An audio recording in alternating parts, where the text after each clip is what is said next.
अध्यक्ष महोदय बैठल बाने। आज हमने के परीक्षा बा, अगर परीक्षा में हमने पास ना होई तो ठीक ना हो, आज गर्दा उड़ा देवे के बाद आज होके। हां हां जी अतुलित बल धाम महम से लाभ दे हम बन जवानी किसान के दिन ग्रगन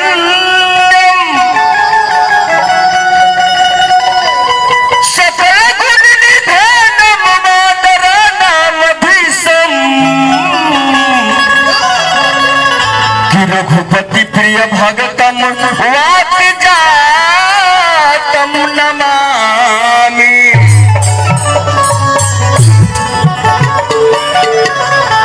एक जोरदार जयकारी पूर्ण पुत्र हनुमान जी के नाम से होके के चाहिए। प्रेम से बोले पूर्ण पुत्र हनुमान की। राम प्रकाश बाबा इधर ध्यान देना है। वाह आवे कहो अरे की बजरंग बली हनुमान हनुमान की तेरी जग में डंका बाज गया। और दोनों हाथ उठा के और ताली बजा बजा के 1 और 2 और 1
में तेरे लाल लनोटा।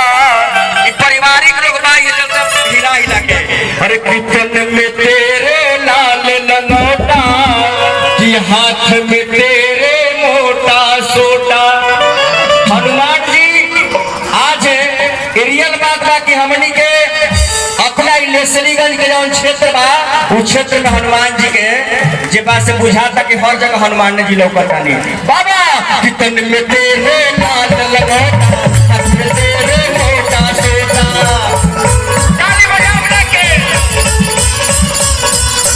कितन में तेरे लाल लनोटा हाथ में तेरे मोटा सोटा।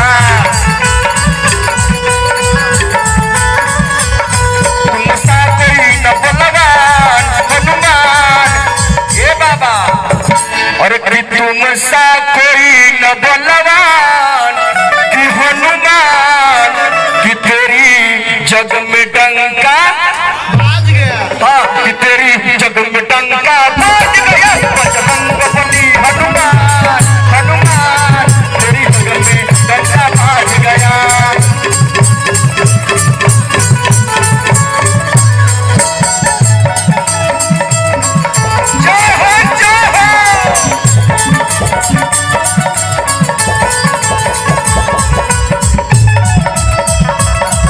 क्या बात है।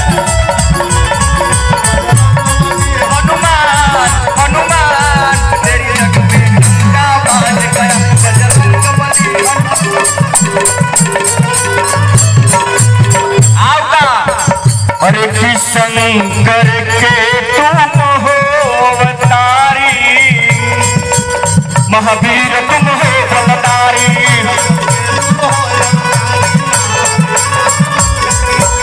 शंकर के तुम हो अवतारी, महावीर तुम हो बलकारी।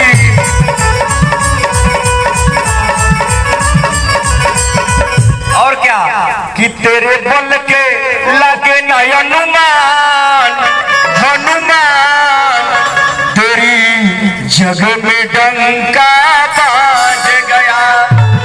जब हनुमान जी लंका में जात रहे तो उस समय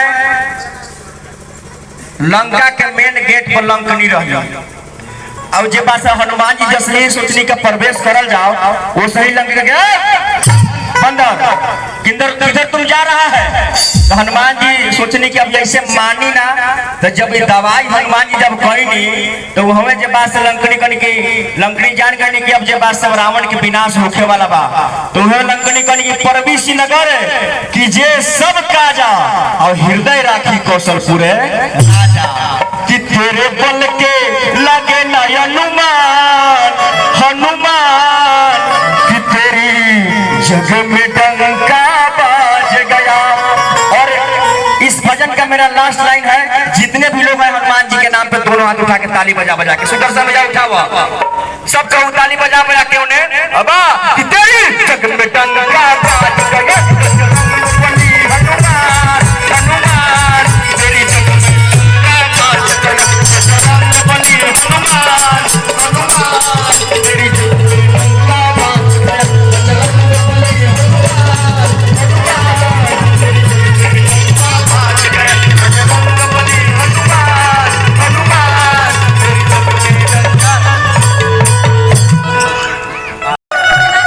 हमने कई झारखंडी क्षेत्र में से नागपुरी अरे अरे कि हमारा तीन नदी कोट खास में जब से भगवान श्री रामचंद्र जी विराजमान होखे वाला बानी यही से अरे कि हमारा तीन नदी का कीने के बा अरे कि हमारा तीन नदी अरे कि भगवा धारी चुनरिया की नदी हूँ। अरे पर जय श्री राम, जय श्री राम।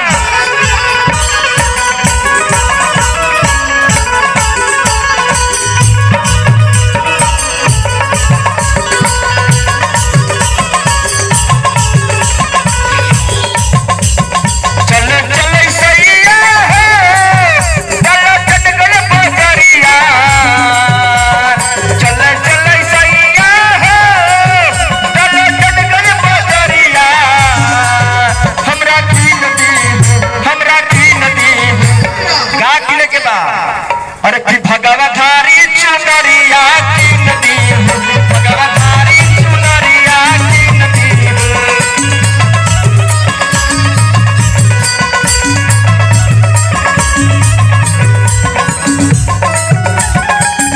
क्या बात है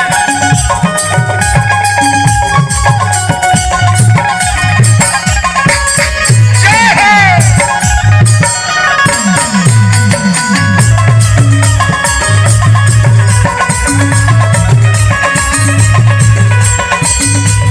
आपका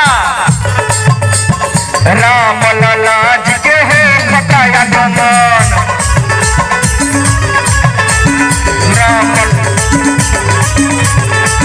राम लला जी के है बताया गमन। सुना सुना सैया है चल लसलिगन बजरिया, सुना सुना सैया है चल लसलिगन बजरिया। हमरा की नदी का किले का बजा राम बाबा आज रूट चेंज कर दिया जान के। अरे कि हमरा की नदी भगवा धारी चुनरिया की नदी, भगवा धारी चुनरिया की नदी।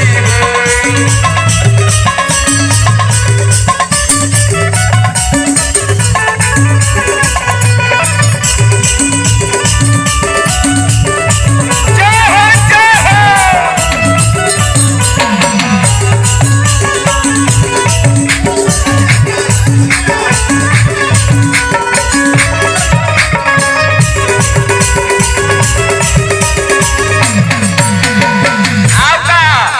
सनातन धर्म के झंडा लहराता, सनातन धर्म के झंडा लहराता। सुनो सुनो सैया हो चलो ना जंगल बजरिया, सुनो सुनो सैया हो चलो ना जंगल बजरिया। हमरा की नदी अब तनियो मानी खाली ताली बजाए पूरा सब है। अब काल से बाबू मान जाओ तो कोई के बढ़िया ना होय ताली बजा बजा के मजा ना बाबा कि हमरा की नदी भगवा थारी हमारी